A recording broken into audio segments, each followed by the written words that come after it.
So yan na nga yan na adlaw mga kawaray is an amon mga kawaray gintapos namon mga kawaray paghakota mga kawaray ay nagbabagtak na nga kami mga kawaray. Tapos habang po hitatay nagbubunot mga kawaray ginbabagtak namon ang lubi kay para madali po namon matapos ang trabahoon. Kay syempre mga kawaray amo talaga ito basta pobrihanon mga kawaray. Kailangan talaga mga kawaray yan maupay at mga kawaray ay nagbuburiblig ha trabaho kay syempre mas madali po naton mga kawaray matapos itrabahoon di ba mga kawaray. Kung usa ka la po nga magtrabaho mga kawaray is iha po matapos kawaray itrabaho on. So ayan mga kawaray, kami lang ayan mga kawaray an kumadiha bulod kay hinanay mga kawaray is naghuhuman po yan amon kireon ngadto ha ubos mga kawaray. Kay syempre mga kawaray magpurugas liwat kami mga kawaray ngan kami po nalaan kumadiha sumagkan amon baragtakon yan an borontan po hitatay po nagbubunot. Syempre mga kawaray is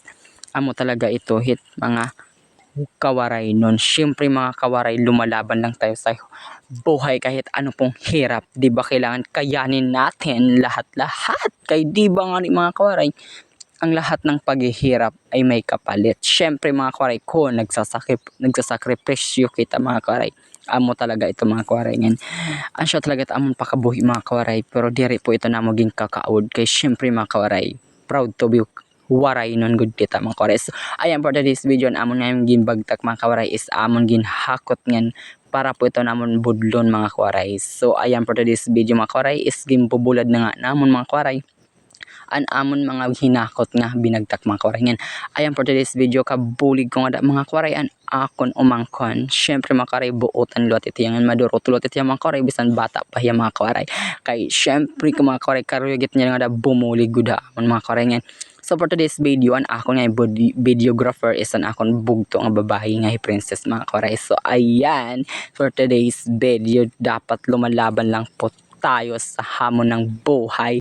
So ayan for today's video mga kawaray an amon nga yan gamit pagluto ang kopras is an adlaw mga kawaray kay syempre mga kawaray mapasok po an aton adlaw ngayon nakakaluto po ito ya kopras mga kawaray. Ayan.